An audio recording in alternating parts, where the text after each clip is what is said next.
Chapter 3 ratio and proportion பார்த்துட்டு இருக்கோம். இதுல first recap. Which of the following fractions is not a proper fraction? First நம்மளுக்கு proper fraction னா என்னன்னு தெரியணும். What is a proper fraction?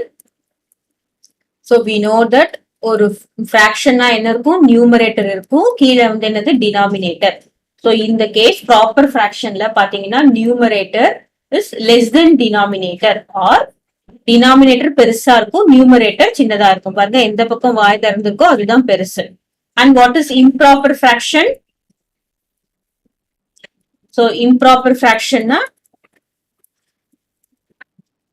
numerator and denominator இருக்கும். இந்த இடத்துல என்னது numerator is greater than denominator. Clear? And what is mixed fraction? Mixed fractionல என்ன இருக்கும்? ஒரு whole number இருக்கும். 1 2 300 ஏதாவது ஒரு ஹோல் நம்பர் இருக்கும், அப்புறம் ஒரு நியூமரேட்டர் இருக்கும், அப்புறம் ஒரு டினாமினேட்டர் இருக்கும். திஸ் இஸ் ஃபிராக்ஷனோட இதெல்லாம் முன்னாடி நீங்க படிச்சிருப்பீங்க. இப்போ நம்ம क्वेश्चन என்ன, which is of the following is not a proper fraction? இப்போ நம்ம a1 எழுதுறோம்.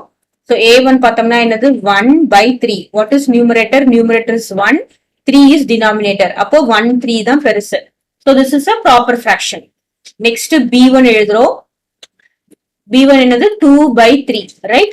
அப்போ 2 denominator 3, so denominator is greater. அப்போ இதுவும் proper fraction.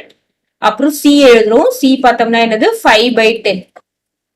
5 and 5 is less than 10 or 10 is greater than 5.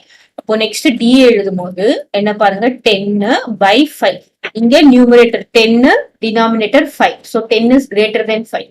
அப்போ this is not a proper fraction and this is a improper fraction. Clear?